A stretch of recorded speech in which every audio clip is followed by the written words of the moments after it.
Apa sih yang kalian pahami tentang qawaid fikih?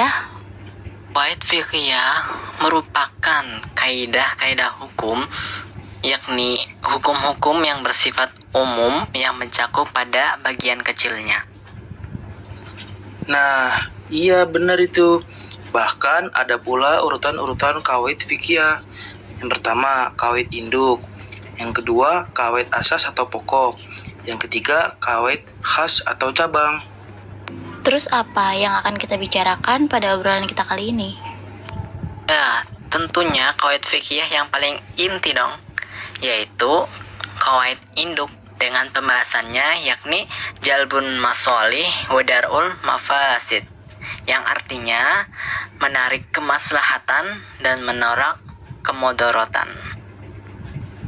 Adakah dalil tentang pembahasan kita ini? Ada.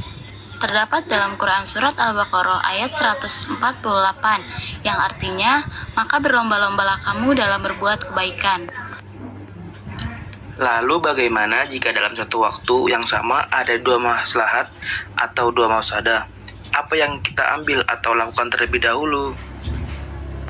Jika ada sebuah kasus dalam satu waktu yang sama, yakni ada dua kemaslahatan atau dua kemudaratan, maka yang paling utama kita dahulukan adalah mendahulukan yang kemaslahatannya yang paling besar.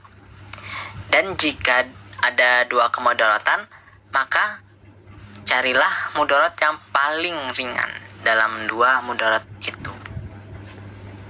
Saya akan coba memberikan contoh dari penerapan mendahulukan maslahat yang lebih besar. Misalnya, ketika seseorang mempunyai hutang yang sudah jatuh tempo dan ia ingin bersedekah kepada fakir miskin. Nah, dalam kasus ini terdapat dua maslahat atau kebaikan. Namun, yang wajib didahulukan adalah yang membayar hutang, karena membayar hutang hukumnya wajib sedangkan bersedekah hukumnya sunnah. Walaupun keduanya itu baik jika dilakukan. Saya juga akan memberikan contoh penerapan mendahulukan mafsadah yang paling ringan pada kisah Nabi Khidir alaihissalam dan Nabi Musa alaihissalam. Ketika mereka naik perahu, kemudian Nabi Khidir merusak perahu tersebut dengan melubangi perahu tersebut hingga tenggelam ke dasar laut. Telah kita pahami bahwa merusak perahu tersebut merupakan keburukan. Akan tetapi, yang dilakukan Nabi Khidir alaihissalam mempunyai tujuan, yaitu selamat dari perbuatan raja zalim yang suka merampas setiap perahu yang bagus. Maka merusak perahu tersebut lebih ringan mafsadahnya. Akan tetapi, jika berkumpul antara maslahat dan mafsadah, maka yang harus dipilih yang maslahatnya lebih banyak atau lebih kuat. Dan apabila banyaknya atau sama kuatnya, maka menolak mafsadah lebih utama dari meraih maslahat.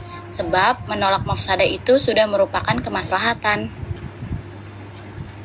Nah, tentang ukuran yang lebih konkret dari kemaslahatan ini telah dijelaskan oleh Imam Al-Ghazali dalam Al-Mustashfa, Imam Asy-Syatibi dalam Al-Muwafaqat, dan ulama yang sekarang yakni seperti Abu Zahra dan Abdul Wahab Khalaf, yang dimana apabila disimpulkan maka persyaratan kemaslahatan tersebut adalah yang pertama, yakni kemaslahatan itu haruslah sesuai dengan maqasid asy-syariah, yaitu antara lain tentang dalil-dalil kulki dan dalil qat'i, baik urut maupun dolalahnya.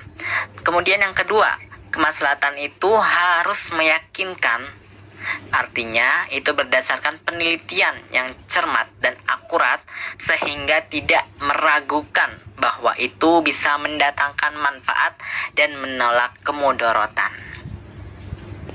Selanjutnya yang ketiga, kemaslahatan itu membawa kemudahan dan bukan mendatangkan kesulitan yang di luar batas. Dalam arti kemaslahatan itu bisa dilaksanakan.